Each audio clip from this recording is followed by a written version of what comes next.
അങ്ങനെ മെയ് മാസ സിനിമകളിലെ രണ്ടാം ആഴ്ചയിലെ ആദ്യ പടം പോയി കണ്ടിട്ട് വരികയാണ്. പ്രതീക്ഷയ്ക്കൊത്ത് ഉയരാൻ ഈ സിനിമയ്ക്കും കഴിഞ്ഞില്ല എന്ന് ആദ്യം തന്നെ പറയട്ടെ. ഷൈൻ നിഗം നായകനായി ജീത്തു ജോസഫിൻ്റെയൊക്കെ സഹായിയായിട്ടുണ്ടായിരുന്ന നവാഗതനായിട്ടുള്ള മാർട്ടിൻ ജോസഫിൻ്റെ സംവിധാനത്തിലെത്തിയ ദൃഢം എന്ന് പറഞ്ഞിട്ടുള്ള സിനിമ കണ്ടിട്ട് വരികയാണ് കേട്ടോ. ആദ്യമായിട്ട് SI ആയി ഒരു സ്റ്റേഷനിലെത്തുന്നു. ആദ്യ പോസ്റ്റിങ്. അവിടെ നടക്കുന്ന സംഭവങ്ങൾ, കുറച്ച് കൊലപാതകങ്ങൾ, അതുപോലെ തന്നെ ബാങ്ക് റോബറി അടക്കമുള്ള കുറച്ച് കാര്യങ്ങളിലൂടെയാണ് ചിത്രത്തിൻ്റെ ഒഴുക്ക്. പക്ഷേ ചിത്രത്തിൻ്റെ ക്ലൈമാക്സ് ഏറെക്കുറെ നന്നായി ചെയ്യാൻ വേണ്ടിയിട്ട് ട്വിസ്റ്റുകൾ, എനിക്ക് തോന്നുന്നു ട്വിസ്റ്റുകളൊക്കെ ലാസ്റ്റിലേക്ക് വെച്ചതായിട്ടാണ് ഫീൽ ചെയ്തത്. സംവിധായകനും എഴുത്തുകാരനൊക്കെ ട്വിസ്റ്റുകൾ ലാസ്റ്റിലേക്ക് കൊണ്ടുപോയി. പക്ഷേ അതുകൊണ്ട് തന്നെ നമുക്ക് തുടക്കത്തിൽ ഇങ്ങനെ പ്രഡിക്റ്റ് ചെയ്യാൻ പറ്റും, അടുത്ത് എന്തായിരിക്കും എന്നുള്ളതൊക്കെ നമുക്ക് ഇങ്ങനെ മനസ്സിൽ വരും. പക്ഷേ ക്ലൈമാക്സിൽ കണ്ട ട്വിസ്റ്റ് എന്തായാലും അടിപൊളിയായിട്ട് ചെയ്തിട്ടുണ്ട്.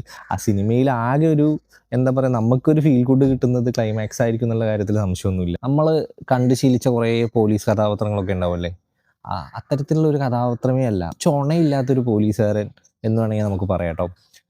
പിന്നെ ട്വിസ്റ്റുകളും കാര്യങ്ങളൊക്കെ കംപ്ലീറ്റ് അവസാനത്തേക്ക് കൊണ്ടുപോയി വെച്ചിരുന്നു എന്നുള്ളതാണ് ഏറ്റവും വലിയ രസകരമായ സംഭവം. പക്ഷേ ഷൈൻ നിഗത്തിൻ്റെ പെർഫോമൻസ് എടുത്ത് പറയേണ്ടതാണ്. ചിത്രത്തിന് എത്ര സ്റ്റാർ കൊടുക്കാന്ന് വെച്ചാൽ ഒരു 2.5 ഒക്കെ കൊടുക്കാൻ പറ്റുള്ളൂ. 2.5 ഇല്ല, ഒരു 2 സ്റ്റാറൊക്കെ കൊടുക്കാം.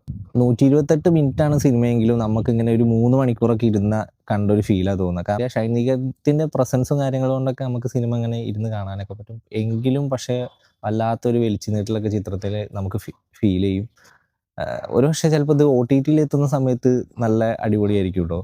എന്തായാലും നിങ്ങളും തിയേറ്ററിൽ പോയിട്ട് സിനിമ കാണുക, നിങ്ങളുടെ അഭിപ്രായങ്ങൾ കമൻറ്റ് ചെയ്യുക.